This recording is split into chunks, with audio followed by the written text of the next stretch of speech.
it's Janet Wakeland here with Remarkably Created, and in today's Facebook Live video we're going to take a look at a technique that involves adding circles to create the look of a sun or a moon, or just to kind of give a really pretty layer behind a stamped image without using die cuts, cardstock, and things like that.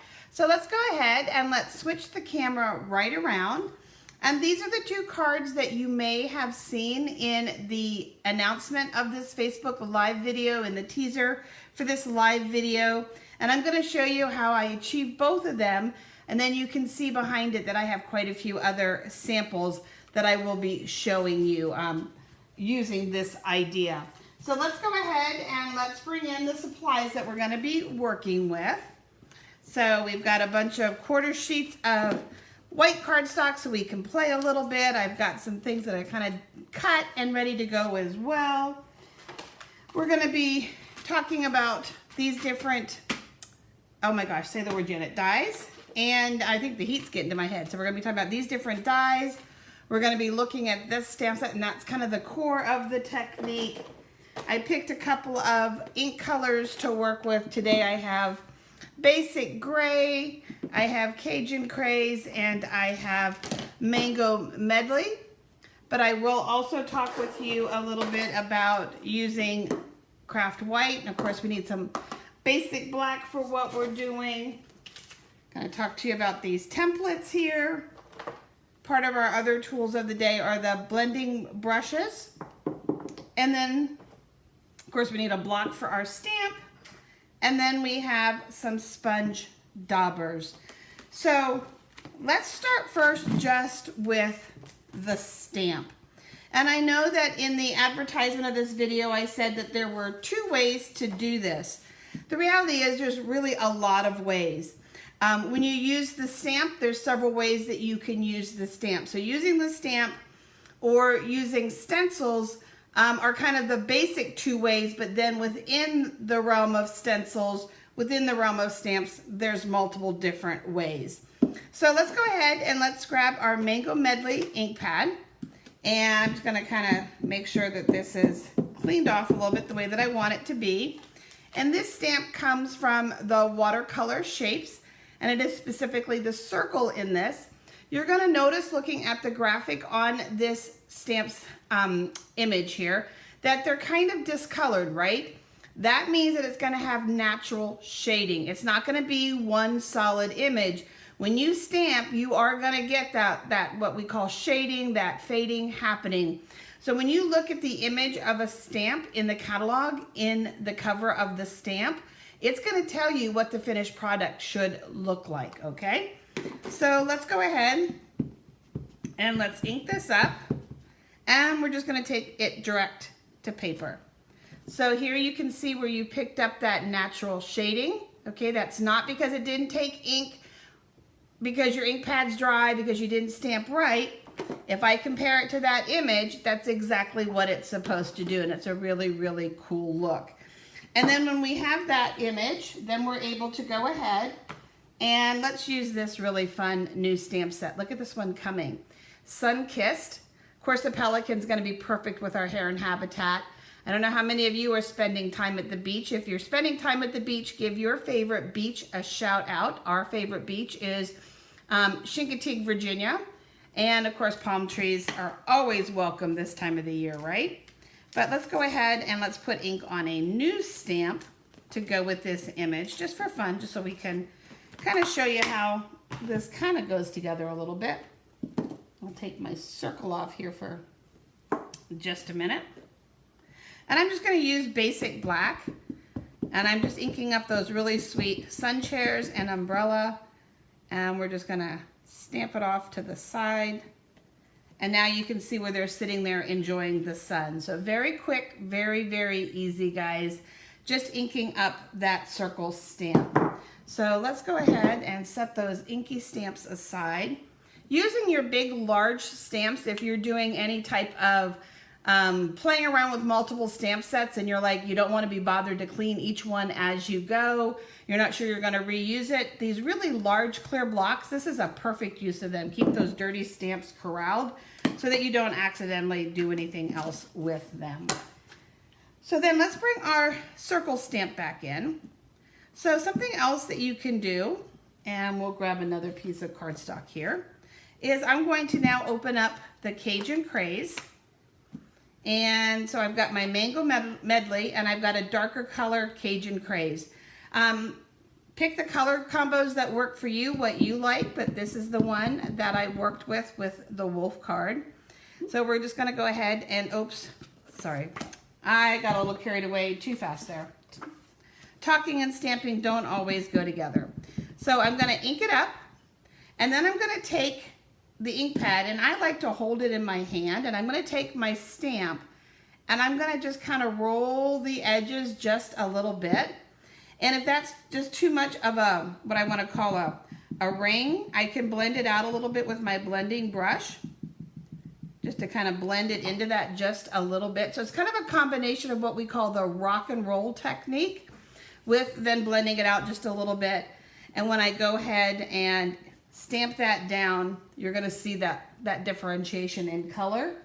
And that's how I got the multiple looks here on our sweet little wolf birthday card, okay?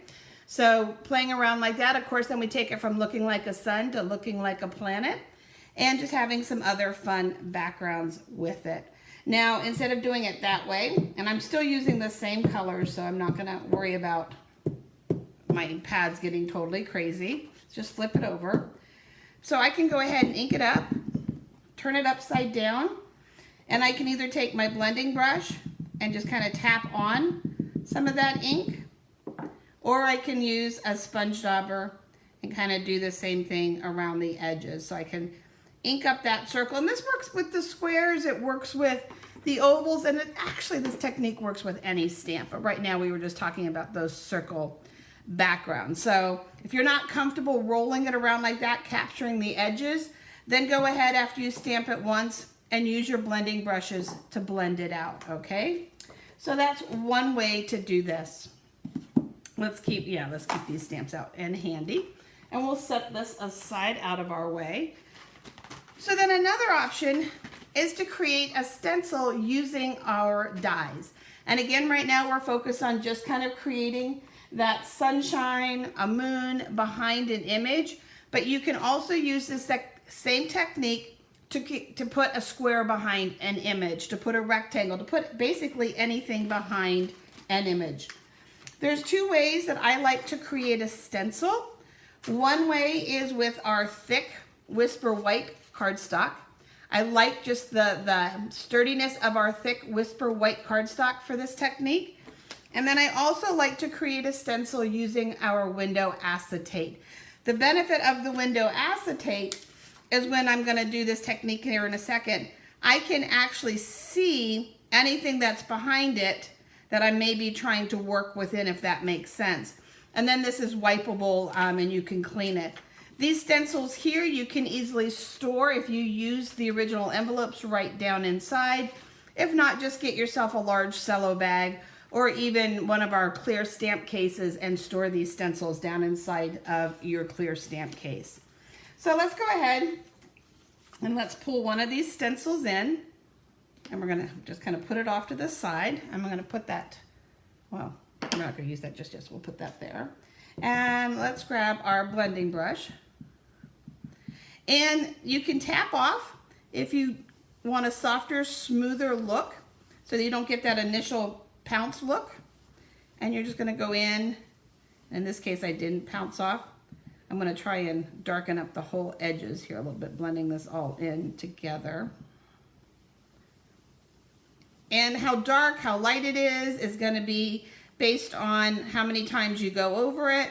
But just creating a stencil is going to allow you to get that same effect without having that stamp set. Maybe the watercolor stamp set doesn't appeal to you, and maybe you already own some different types of circle dies. You're going to be able to create that same look just like that with your blending brushes. Now, if you don't have the blending brushes, of course, you can always take and use the daubers. I find the daubers are a little bit harder to get rid of and to blend out the marks on them, but you most certainly can work with your daubers just like this. And then again, if you don't have the blending brushes or daubers, look how fun. Isn't that fun? Another way that you could definitely do it is to work with our small little what's called ink spots. And there are 10 of them in the catalog that are sold as a set. And then there are also uninked ones that you can add your own color to. And let's grab another sheet of paper. And you can lay this down and you can just simply take your ink spot and you can come in and just color around. And I hit the paper a little bit. The reason why I prefer to do this with an ink spot as opposed to a whole ink pad is because of the size of the surface. If I was to try to do this with an ink pad, I'd have ink everywhere. But you can go ahead and use your ink spot as well for that technique, okay? So let's take a look at a couple of other things related to this. And we did this look here with our hair and habitat. This is the paper from the Hues of Happiness. We did the sun, and then we just put some die cut pieces, kind of tucked it into the opening, which is what's nice about the layering circles and our stylish shapes. And then the same thing here, we just had a bigger, I wanted a little bit more of a white band between the setting moon or the rising moon and the timber here, the timber folder. So I just made it a little bit bigger just to give it a little bit more contrast. But you can also do other things. So here I have some designer paper, and this is the part of the video where things start to disappear on us, right? So let's go ahead, and I've got a stencil here, and I'm working with a lot with the yellow, but I planned that, so it's kind of nice. So I'm gonna have it, and I pulled this in, and I just want to literally pop a section of this designer paper out. I just really want it to pop. Some people call this spotlighting. You've put a spotlight on a certain section, and it's actually a great name for what you're doing. And remember to always start light. You can make things darker, but it's really hard if you get it too dark from what you're wanting or envisioning. But you can add a spotlight to draw your eye to a certain part of the stencil or the designer paper. Something else, looking at this image here, 2 ways that you can use your circle stamp or your circle stencils with this. One, let's just go ahead and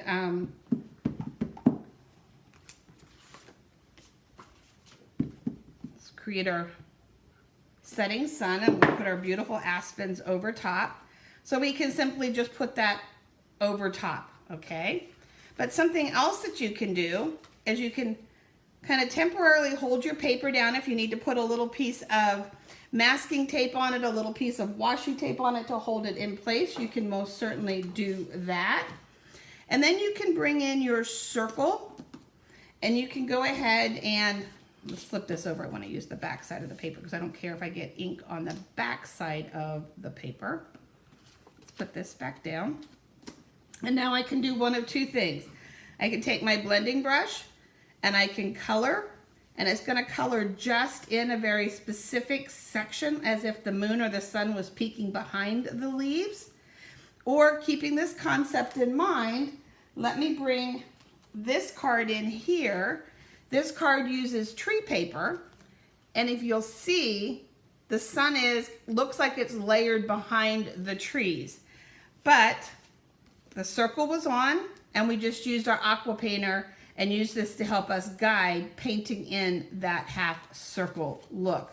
And so you're going to have that moon coming up just in a small spot behind that, okay? So that's that. So now let's go ahead and let me make a card together with you. While giving you another idea. Love these gnomes. Are these gnomes amazing?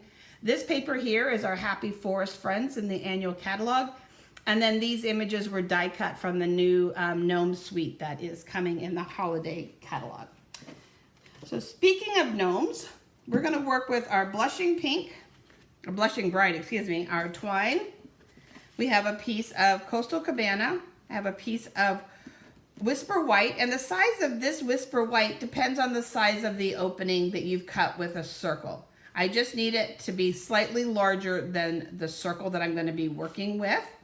And then I've die cut another sweet little gnome, And I picked the Blushing Bride to tie into the sleeves, okay? So let's go ahead and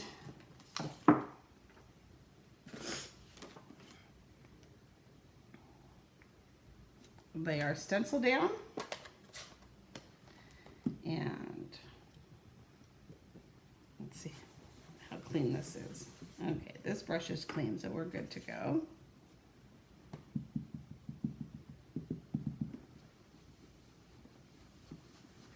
And what I'm doing is I'm just adding a little bit of this Blushing Bride. Ooh, don't slide. Hold it down. What I should have done is you can tape this piece down underneath so that it doesn't run away like mine just did here. Okay? So we're just going to add that element. This piece I've already texturized, so I've already pre-cooked it a little bit through the magic of television, right? I'm going to grab our adhesive.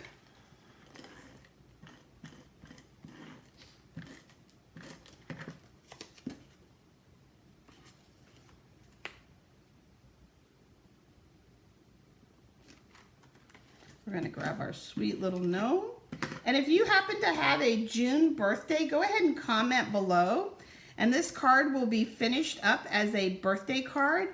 And one of you lucky people will get it in the mail to wish you a happy birthday. How's that? And we'll fold our Coastal Cabana in half. Give it a nice score. Let's take some linen thread. If you guys know me and my linen thread, it's one thing I don't skip on.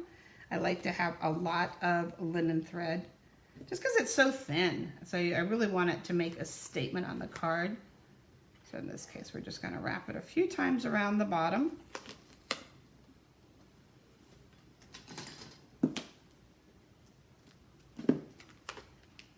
And I've already had all that adhesive on there, so we'll put that on the front. And because it is a birthday card, let's go ahead and put a bow on it, right? Because it is a birthday. And I'm not going to add the greeting right now. You'll have to be surprised if you're the winner of this card with the greeting that I chose, but I'll also share this card with the greeting that I'm going to be using. So, but it's just a way of adding a little bit of color behind an image without having that extra cardstock, that extra thickness, that extra layer. So stay tuned as we finish that up.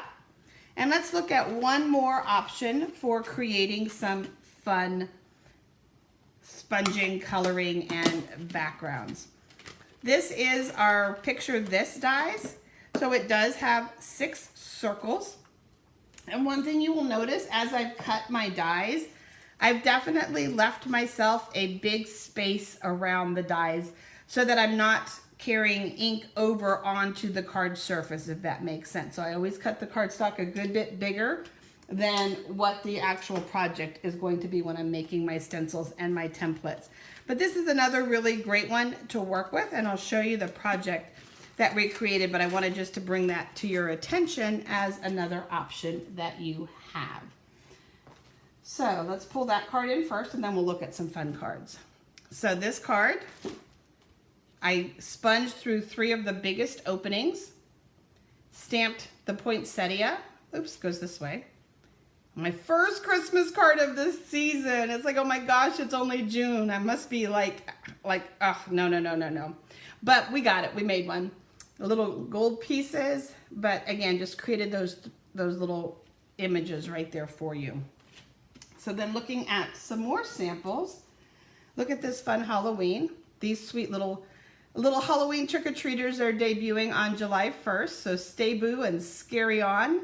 And then just some fun little embellishments. And in this case here, we added just a little bit of ring of black cardstock. Again, just to kind of contrast the designer paper that's there. But look how simple that is. That really makes for a really quick card, but without all of those extra layers going on. Another thing is that you don't have to necessarily create a sun and a moon. In this case, I stamped 3 different circles going down, stamped some leaves going on it, used a new leaf embellishment, and we have just thinking of you. So that same technique can be used well beyond creating that moon and that starry look. But going back to the whole moon and the starry look, right? Because that's a whole lot of fun. How many of you have RVs? Any Airstream fans out there? Well, there's our little silver Airstream parked at the beach for the summer. Use that new Sun-Kissed stamp set. This is an exclusive set of dies that will be available during celebration. So much fun with that camper. And of course, the original technique, just ink that circle up and smack it down on the paper. The water is actually designer paper, and we created the sand just with a piece of crumb cake. So got our little Airstream going on. But what about at Christmas time? So here's our little Christmas card. And of course I didn't want a bright sun. So in this case, I went ahead and I used our opaque white ink, craft ink. And I also then, this says stays on, ignore that one. I used our white craft ink. I grabbed the wrong one, but it's the same concept. It's a white ink. And I used the blending brush to kind of give us a winter's moon. And then I used our iridescent rhinestones as stars. And a little bit of glimmer paper for snow. So we've got a little winter happening thing going on. So just as a quick review, let's look at the different samples. So direct to paper, using your picture this and creating several circles, multiple circles, moving beyond the moon and the sun, just direct to paper. In this case, using a stencil and painting in between layers that you want to paint in between. Adding extra color to your image with daubers, or rocking and rolling the edges just a little bit, or with a blending brush. So you've got your multiples there. And then again, just that basic, and in this case, instead of stamping an image, like we did here with our wolf, like we did here with our trick-or-treaters, like we did here with our trees, we went ahead and used something more three-dimensional. We stamped and die cut the heron and stamped and die cut the leaves. So lots of wonderful things that you can do when you've got circles and you're going in circles, guys. Going in circles can be a good thing. And then of course, we'll finish this up as we spotlight. And then don't forget, this will end up being a birthday card for one of our lucky June babies. So that if you have a June birthday, comment below that you have a June birthday, and we will announce that winner in a couple of days. Thanks, guys.